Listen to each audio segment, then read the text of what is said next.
Halo, nama saya Zoe Anjeli Bantrang. Hari ini saya akan menjelaskan dan saya juga akan mengundang beberapa narasumber untuk menjelaskan tentang stroke yang terjadi pada lansia. Stroke adalah salah satu kondisi medis yang sering dialami oleh lansia yang membutuhkan perawatan khusus. Proses pemulihan yang panjang seperti fisioterapi dan terapi bicara seringkali menjadi hambatan dan sering juga menjadi tantangan besar bagi keluarga ataupun pasien dalam proses pemulihan pasien stroke. Dalam video ini, kita akan membahas perspektif dari perawat, psikolog, dan juga keluarga pasien, perjalanan dalam mengenai perawatan pasien stroke. Nah, narasumber pertama yang akan saya undang adalah seorang perawat. Dia adalah perawat home care. Mari kita lihat narasumbernya. Oke, baik. Nama saya Deisha Agnes Hairunisa, umur saya 29 tahun, gelar saya di D3 Akademi Keperawatan. Berarti D3 itu ini ya Kak, susah nggak sih kira-kira jadi di Akademi Keperawatan? Kalau dibilang susahnya sih enggak ya, mungkin kalau misalnya dibilang udah tugasnya ya emang udah tugasnya gitu kan, karena saya udah dari SMK, sekarang saya D3, kurang lebih berarti 7 tahun ya saya. Oh, 7 tahun. 7 Berarti udah tahun. berpengalaman banget lah ya Ya, Kak. insya Allah. Berarti sekarang kalau boleh tahu kegiatannya apa aja Kak? Kalau untuk kegiatannya, saya ada perawatan muka, ada home visit buat ke rumah-rumah, ada misalnya homestay di rumah pasien, gimana tergantung kebutuhan pasiennya. Kalau misalnya perawatan ke rumah-rumah gitu tuh, kalau perawatan luka tuh maksudnya gimana Kak? Jadi kayak ngurusin luka dari pasien. Kalau misalnya perawatan muka itu dilihat dulu dari kondisi pasiennya. Kalau misalnya kondisi pasien lukanya masih hanya dengan lecet-lecet ya mungkin dari salap aja juga udah bisa. Tapi kalau misalnya udah ada perawatan luka yang bernanah atau misalnya berlendir sampai bahkan ada yang harus digunting si jaringan matinya, mungkin sama saya beda lagi perawatannya. Berarti kebanyakannya yang luka lecet sampai luka besar itu pasien bed rest ya? Ya, kalau untuk itu bisa di pasien bed rest atau misalnya pasien yang udah nggak bisa sama sekali aktivitas sendiri. Kalau boleh tahu nih, Kakak ini udah berapa tahun sih ada di dunia perawat ini, dari home care ini berapa tahun? Kalau masuk ke home care-nya kurang lebih di 2019 ya. 2019. Oh, udah lumayan lama lah ya. Lumayan lama. Lumayan lama. Sebelumnya kerja di rumah sakit atau itu gimana Kak? Kalau sebelumnya saya diambil di kerjaannya di klinik Oh, di kecantikan. kecantikan. Cuman karena saya menikah, Ya. jadi otomatis saya berhenti, saya nyari sampingan seperti home visit kayak gini. Oh, udah nikah Kak? Udah nikah Sekarang saya. anaknya udah berapa tahun? Anak saya umur 3 tahun. Oh, satu atau Satu. perempuan? Perempuan. Oh, perempuan. Oke lah, kalau gitu kita langsung masuk aja ya Kak ke pertanyaan yang pertama. Nah,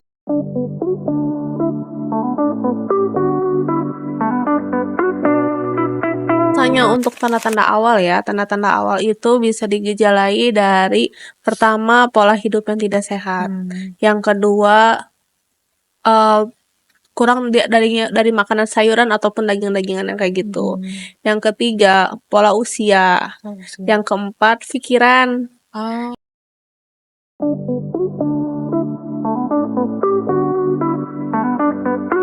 contoh penyakitnya? Kolesterol, asam urat, diabetes. Oh, diabetes juga bisa ya Kak? Itu memicu semuanya ke jaringan stroke.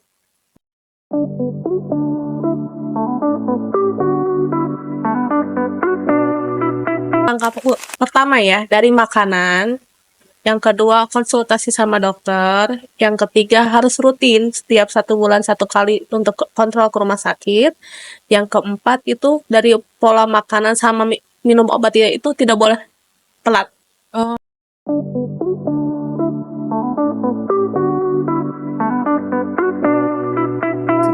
Ada yang seperti itu, tapi lama-kelamaan si pasien itu yang tadinya dia masih bisa jalan, stroke itu bakal bertambah. Oh, stroke itu bakal bertambah? Jadi yang tadinya dia udah pernah stroke pertama, kedua, ketiga, bahkan sampai puluhan itu ratusan kali dia bisa.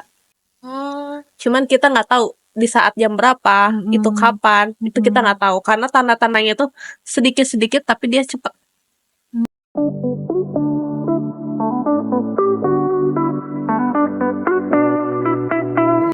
Ya, kalau misalnya untuk perawatannya sih harus lebih ekstra ya, dari makanan harus teratur, terus namanya pola tidurnya, terus ditambah lagi tapi beda ya sama yang udah pasien bed rest, karena pasien bed rest itu dia tidurnya itu pasti lebih banyak dibanding orang yang seperti kita masih Iya. sehat. Jadi itu otomatis kalau misalnya udah bed rest kita harus miring kiri, miring kanan, lurus gitu kan. Terus kita harus ada fisioterapi juga, harus kena matahari juga, ya itu minimal 2 jam sekali.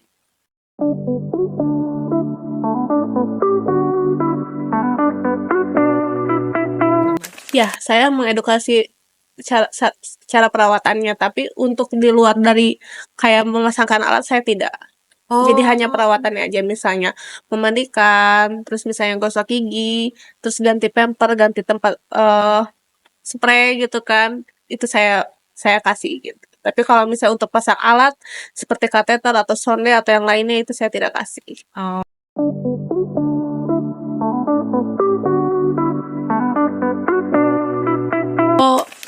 Kalau misalnya pasiennya tidak miring kanan miring kiri ya, dia itu dampaknya pasti pertama lecet. Kedua, tangan sama kaki badan itu pasti jadi kaku. Terus yang ketiga, posisinya badannya itu teksturnya tuh pasti nggak akan bisa lemes, tapi dia keras.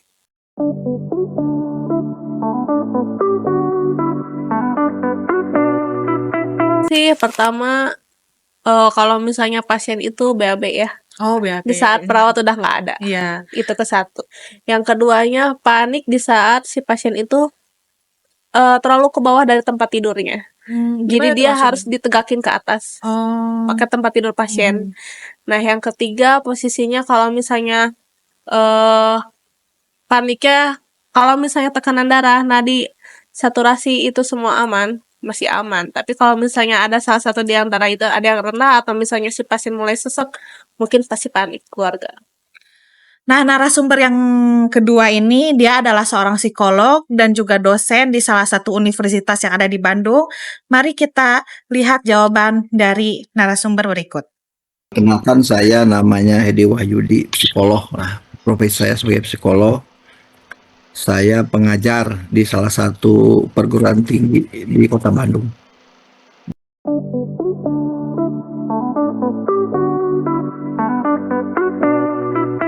Oke ya, jadi stroke ya, lansia.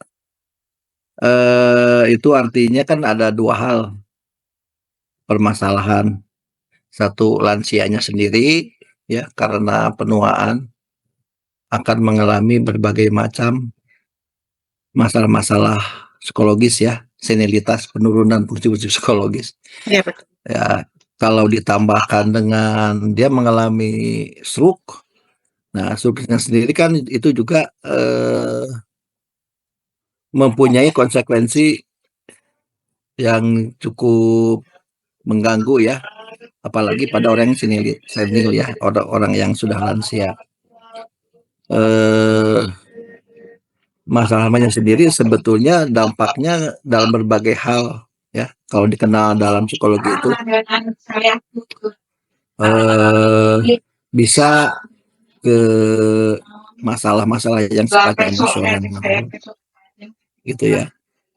Kemudian masalah-masalah yang sifatnya berkaitan dengan masalah kognitif, kemampuan berpikir, dan masalah-masalah yang seputar di perilakunya sendiri. Itu pasiennya ya. Iya, iya. Kalau boleh saya contohkan, misalkan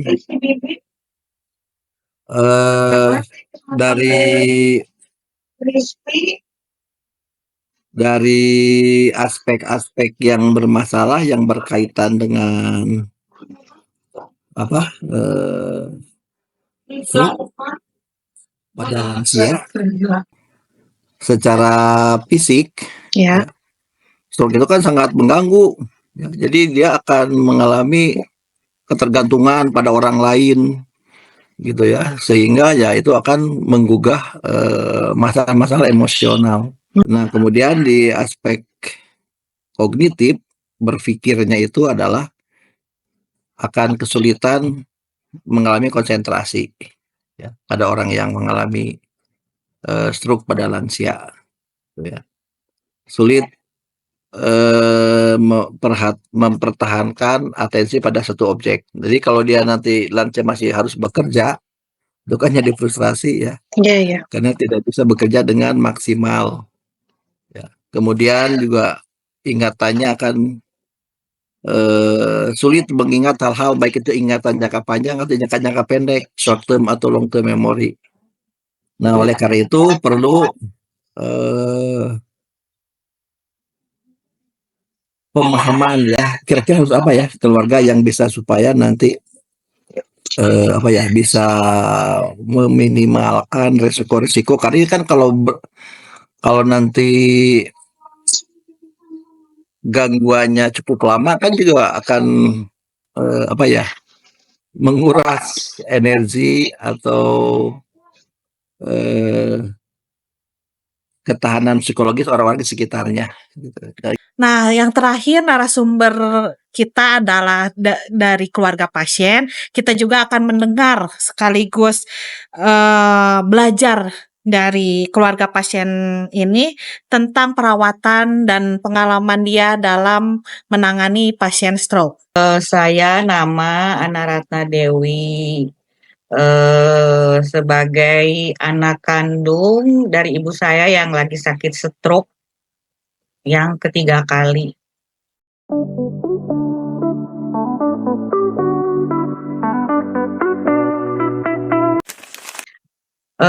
Sebenarnya awal mengetahui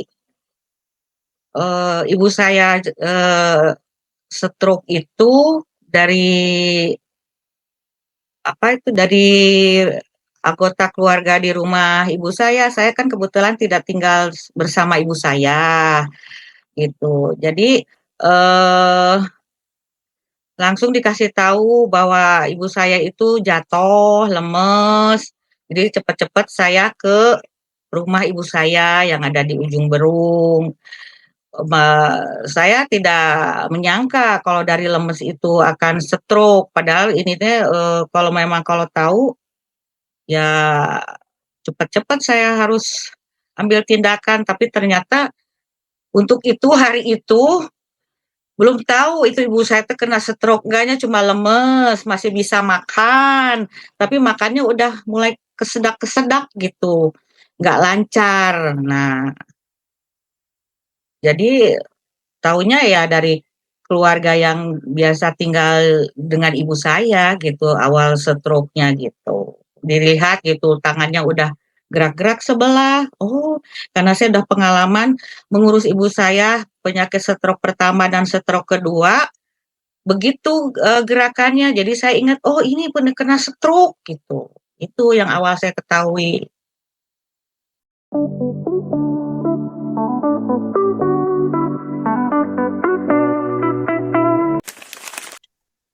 Tantangannya yaitu ngerawat pasien, ini itu karena stroke yang ketiga. Beda dengan stroke-stroke yang ke-1, yang kedua. Kalau yang 1, kedua itu masih bisa makan, masih minum biasa, masih bisa gerak. Maksudnya bukan gerak gimana, maksudnya bisa geraknya bisa kalau ganti popok tuh bisa ngangkat bokong. Kalau ini sudah nggak bisa gerak sama sekali semuanya. Gitu. Jadi kita memang harus ngebulak-baliknya sendiri atau pasang popoknya penuh tantangan gitu merawatnya. Nah, ini stroke yang ketiga itu udah pakai kalau di rumah sakit itu dipasang semacam NGT atau sonde yang pakai selang di hidung. Jadi makannya dari hidung karena udah nggak bisa makan dari mulut. Mulutnya ya sudah itu mungkinnya saraf-sarafnya udah nggak bisa menelan gitu, jadi pakai selang, yang hanya bisa minum susu, itu ya. Nah itu tantangannya saya itu kan baru yang kayak begini ini, merawat kayak begini ini bingung juga gitu, caranya harus bagaimana. Saya lihat-lihat di rumah sakit caranya merawatnya gimana gitu kan. Tantangan keduanya, aduh nyari rumah sakit kemana-mana susah, ditolak aja, penuh kebetulan waktu itu tuh bulan Ramadan lah kalau nggak salah gitu. Semua ditolak di daerah saya ini rumah-rumah sakit. Ujung-ujungnya ya untungnya sudah ada surat rekomendasi dari daerah saya itu rumah sakit itu ke Rumah Sakit Hasan Sadikin ke sana yang penuh yang semua komplit untuk ibu saya. Ibu saya kan sudah istilahnya dirawatnya urus intensif ICU katanya gitu, bilangnya gitu kata rumah sakit. Jadi kita nggak bisa ngerawat, yang harus bisa ngerawatnya sama dokter sama perawat. Ayah waktu di rumah sakit selama hampir 2 minggu itu. Soal apa itu fisioterapi juga mencari dokternya yang pas karena kan ibu saya dalam keadaan seperti koma gitu. Jadi nggak bisa kerjanya tidur aja atau gimana bisa dia supayanya apa buka mata atau mau bisa gerak kembali dah istilahnya gerak normal gitu. Kebetulan ada kenalan suami pernah ibunya juga mengalami seperti itu, ada bisa yang dipanggil karena bingung juga kalau dibawa, bagaimana caranya, repot gitu kalau dibawa keluar ke dokter terapi tusuk jarum katanya gitu, bisa dipanggil, alhamdulillah gitu.